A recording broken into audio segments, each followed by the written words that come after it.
Hello, I'm Julia Maxton, President of the South Metro Regional Chamber of Commerce, and this is the South Metro Chamber of Commerce Business Briefs. The topic is Dayton International Airport Air Service Update. This presentation will give an update on the airline industry as well as Dayton International Airport.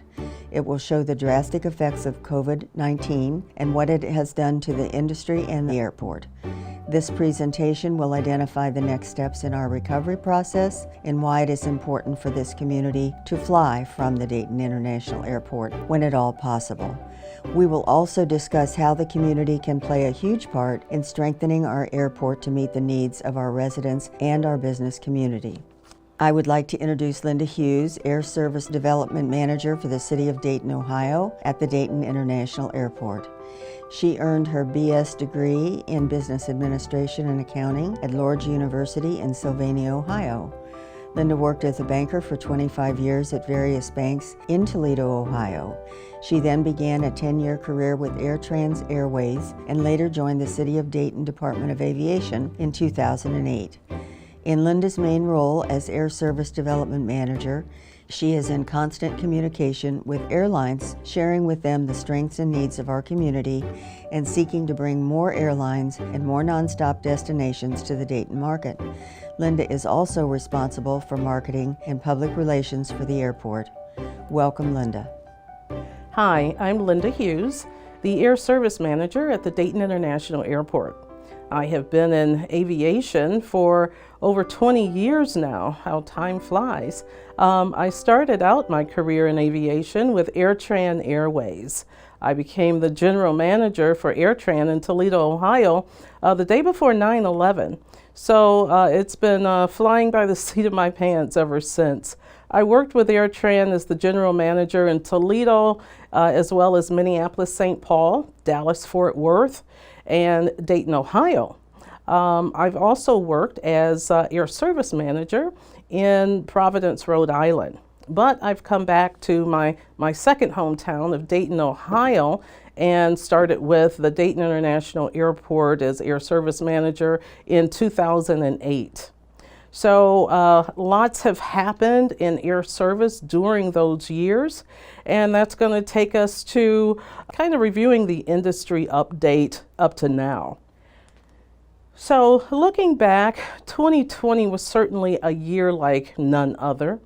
COVID-19 basically erased over 40 years of air traffic growth in the industry. Our seat capacity with the airlines is down over 40% in 2020 compared to 2019. Now that does not mean that air service traffic or the air traffic was down 40%. That just means that the seats that were available in the market decreased that amount. At some point when the COVID first began in March of 2020, we were down. Some days we only had a couple of people flying in a flight. However, we still had the capacity in the market. So in order to try to balance that out, the airlines started taking airplanes out of the market. As you can see, Hawaiian, United Airlines, JetBlue cut capacity the most. The low-cost carriers were significantly less, and Allegiant certainly only lost like 6% of their capacity. Now that's basically because of how their market is designed. They only fly twice a week to any one destination. Again, the airline industry was really hemorrhaging funds during 2020. They lost over $35 billion in 2020. If you look at the chart, basically their growth from 2011 through 2019 was significant. Now, airline industries basically put in escrow and cash reserves anytime they are doing well. But over $115 billion in net profits were produced in those 10 years, but over $100 billion dropped in the industry revenues in 2020. Now, things are returning and getting better. Certainly, improvement is being made. The return to 2019 passenger volumes definitely depends a large part on the business travel. Revenues remain below 2019 levels, and industry cash burn continues. Now, the only thing that's really going to help is when business travelers really start flying back into the system. Now, we've learned a whole lot as business travelers throughout 2020. We've learned how to Zoom, we've learned how to work remotely, and it's going to take a long time for us to get back to where we were. Many times you'll see that an airplane is full and say, hey, but we're really doing good. The planes are full, so they've got to be making money. But that does not always equate to profitability. If you're giving seats away, it's very easy to fill up an aircraft. Now at the Dayton International Airport, let me give you a brief update on where our recovery process is going. Dayton TSA passenger checkpoint, our throughput numbers are steadily increasing each month. Now that throughput number is not necessarily the amount of enplanements we have on an aircraft, but it's how many people are passing through the checkpoint. This is a national number that all of the airports and TSA reports throughout the country. Last April, the Dayton International Airport reported 3,400 passengers that actually enplaned and departed from the Dayton International Airport, compared to a year ago at 80,000 passengers. So you can see what a drastic decline we had because of COVID. As of July, last month, we reported 61,000 passengers departing the Dayton Airport. So certainly we are slowly getting back, but we're still waiting on a lot of business travelers to come back into the market. Now, looking at our scheduled seat capacity, airlines are strategically reintroducing seat capacity. As they see traffic increase, they continue to add capacity. Now, that being said, I'll start right here and say how important it is that our community supports the Dayton International Airport and flies from Dayton International Airport. As airlines see our need for capacity, that's when they will add additional aircraft into our market, different additional routes into our market. But as our community goes to Columbus or Cincinnati or other nearby airports to fly, that's where they'll see their capacity increasing, and that's where flights will be added. As you can see here, June and July, we've really increased the capacity. So again, as our enplanements continue to increase, so will our capacity. Now, these are our current airlines and our current nonstop destinations from Dayton. We currently have 15 nonstop destinations. Now, all but 2 of these destinations have been reinstated. We're still waiting on LaGuardia and Denver to return. Denver is undergoing some construction with new gates being added, and as that is completed, we will see that flight return as well. And LaGuardia, we are basically waiting on that business community to get back to flying. One thing that's really good to note is that even in the midst of the pandemic, Allegiant Airlines added a brand new market to Destin, Fort Walton Beach, Florida. So we were very happy to see that, and that has continued to be full all the time. And of course, most Florida markets and any outside destinations, any parks and mountainous areas is certainly going to attract a lot of air traffic. So we're looking for everything else to really come back and start returning. We also saw American Airlines added Miami back in November, and they added Orlando just this past June through Labor Day. Now, that was kind of outside the box for a legendary carrier such as American Airlines.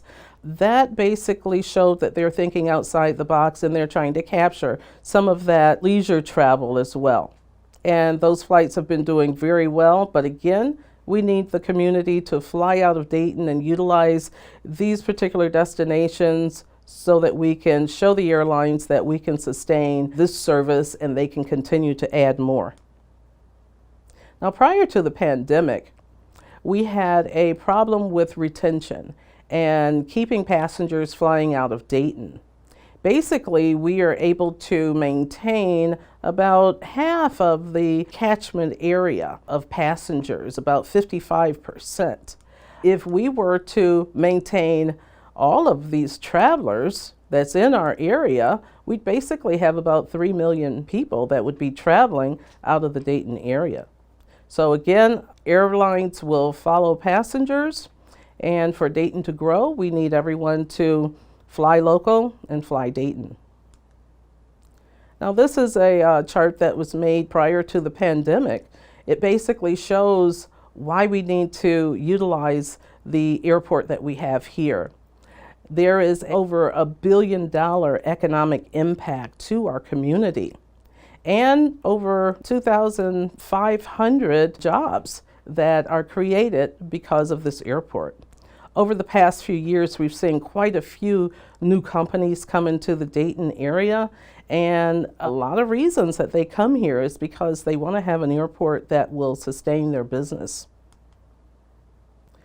As we're going forward, we are trying to be as aggressive as possible, talking to all of the airlines, telling the Dayton story, telling them what services we need, and telling them why they need to fly out of the Dayton International Airport.